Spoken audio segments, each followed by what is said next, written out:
नमस्कार। अगर RRB NTPC की तैयारी चल रही है तो अगले कुछ मिनट आपके लिए बहुत ही कीमती होने वाले हैं।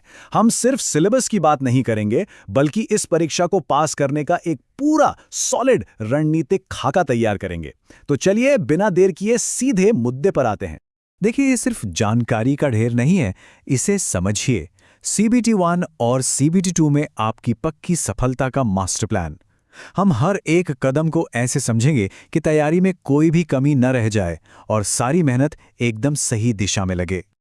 और हाँ, ये मौका इतना खास क्यों है? वजह है ये नंबर 11,558 पद। ये सिर्फ एक संख्या नहीं है, ये भारतीय रेलवे में अपना भविष्य बनाने का एक बहुत बहुत बड़ा अवसर है। तो आज हम अपनी रणनीति को इन 6 हिस्सों में समझेंगे। सबसे पहले इस सुनहरे अवसर को जानेंगे, फिर सिलेक्शन की पूरी यात्रा को देखेंगे, 90 मिनट की सीबीटी 1 चुनौती को समझेंगे, कौन से टॉपिक्स पर फोकस करना है ये जानेंगे, परीक्षा के जरूरी नियमों को समझेंगे और आखिर में देखेंगे कि आपकी यात्रा अब कैसे शुरू होती है। तो चलिए पहले भाग से शुरू करते हैं। आखिर ये एक सुनहरा अवसर है ही क्यों? ये जो 11,558 पद हैं, इन्हें 2 मुख्य कैटेगरी में बांटा गया है। ग्रेजुएट्स के लिए हैं 8,113 पद और अंडर ग्रेजुएट्स के लिए 3,445 पद। मतलब साफ है, आपकी योग्यता के अनुसार एक सीट आपके लिए भी है। अच्छा, तो इन पदों में वास्तव में कौन कौन सी भूमिकाएं हैं? देखिए, ग्रेजुएट स्तर पर आपको स्टेशन मास्टर और गुड्स ट्रेन मैनेजर जैसे शानदार पद मिलते हैं, जिनके लिए सीबीटी 1, सीबीटी 2 और फिर सीबीएटी या टाइपिंग टेस्ट से गुजरना पड़ता है। और वहीं अंडर ग्रेजुएट स्तर पर कमर्शियल कम टिकट क्लर्क जैसे पद हैं, जिनके लिए भी यही प्रक्रिया है, सीबीटी 1, सीबीटी 2 और टाइपिंग टेस्ट। अब समझते हैं कि इन पदों तक पहुंचने का रास्ता कैसा है, मतलब चयन की पूरी यात्रा कैसे दिखेगी। ये पूरी प्रक्रिया 4 चरणों में बटी हुई है, बिल्कुल एक ट्रेन के सिग्नल की तरह। पहला, सीबीटी 1, ये एक स्क्रीनिंग टेस्ट है, समझिए, हरी झंडी। इसे पार करते ही आप दूसरे चरण यानी सीबीटी 2 में पहुंचते हैं, जो आपकी मेरिट तय करेगा। तीसरा चरण है स्किल टेस्ट, जो आपके पद के अनुसार होगा। और आखिरी पड़ाव है डॉक्यूमेंट वेरिफिकेशन और मेडिकल, यानी आपकी फाइनल डेस्टिनेशन। चलिए अब पहली और सबसे बड़ी बाधा पर फोकस करते हैं, 90 मिनट की चुनौती यानी सीबीटी 1 परीक्षा। इस परीक्षा में सबसे बड़ा हिस्सा पूरे 40 अंक जनरल अवेयरनेस का है। इसका मतलब साफ है, यही वो सेक्शन है जो आपको हजारों उम्मीदवारों से या तो आगे ले जा सकता है या फिर पीछे छोड़ सकता है। इस पर आपकी पकड़ सबसे मजबूत होनी ही चाहिए। फिर आता है गणित, 30 अंकों के साथ। ये सिर्फ आपकी नॉलेज का टेस्ट नहीं है, बल्कि आपकी स्पीड और एक्यूरेसी का भी असली इम्तिहान है। और आखिर में है रीजनिंग, इसके लिए भी 30 अंक तय हैं। ये वो सेक्शन है जिसे अगर स्मार्ट तरीके से हल किया जाए तो दूसरे सेक्शंस के लिए कीमती समय बचाया जा सकता है। तो कुल मिलाकर इन तीनों सेक्शन में 100 सवाल होंगे और समय मिलेगा सिर्फ 90 मिनट। और सबसे बड़ी चेतावनी, 1/3 की नेगेटिव मार्किंग। इसका सीधा मतलब है, हर गलत अनुमान आपको इस दौड़ में बहुत पीछे धकेल देगा। यहां तुक्का लगाना बहुत महंगा पड़ने वाला है।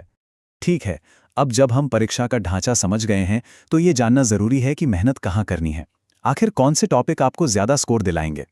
जनरल अवेयरनेस में सबसे ज्यादा फोकस होना चाहिए करंट अफेयर्स पर, जहां से सीधे सीधे 10 से 12 सवाल बनते हैं। इसके बाद सामान्य विज्ञान पर ध्यान दें, जहां से 7-8 सवाल आते हैं। फिर इतिहास से 5-6 सवाल और भूगोल, राजव्यवस्था और कंप्यूटर से 4 से 6 सवाल। अगर इन पर पकड़ बना ली तो समझ लीजिए आधा काम तो यहीं हो गया।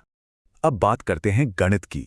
यहां मेहनत नहीं, स्मार्ट वर्क काम आएगा। सबसे पहले एलसीएम, एचसीएफ, औसत और सरलीकरण जैसे टॉपिक्स को निपटा लीजिए। क्यों? क्योंकि ये कम समय लेते हैं और आपको पक्के नंबर दिलाते हैं। मुश्किल सवालों पर समय बर्बाद करने से कहीं बेहतर है कि पहले आसान नंबर अपनी जेब में डालें। रीजनिंग सेक्शन को ना गणित के लिए समय बचाने का एक हथियार समझिए। कोडिंग, डिकोडिंग, सादृश्यता जैसे आसान टॉपिक को तेजी से हल करें। इससे जो समय बचेगा वो आप गणित के मुश्किल सवालों में लगा सकते हैं। और हाँ, मुश्किल पहेलियों को हमेशा आखिर के लिए छोड़ दें। अब कुछ ऐसे जरूरी नियमों को समझते हैं जो किसी भी उम्मीदवार का स्कोर बना भी सकते हैं और बिगाड़ भी सकते हैं। नेगेटिव मार्किंग का जाल समझिए।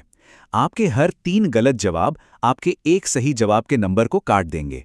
इसलिए जिस सवाल का जवाब बिल्कुल नहीं पता, उसे छोड़ देना ही समझदारी है। रिस्क सिर्फ तब लें जब आप 2 ऑप्शन में कंफ्यूज हों।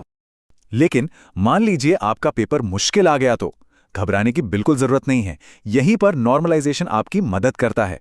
सोचिए, एक मुश्किल शिफ्ट में 70 सवाल सही करना भी एक आसान शिफ्ट के 80 सवालों के बराबर माना जा सकता है। इसलिए फोकस सिर्फ अपनी एक्यूरेसी पर रखें, सिर्फ सवालों की संख्या पर नहीं।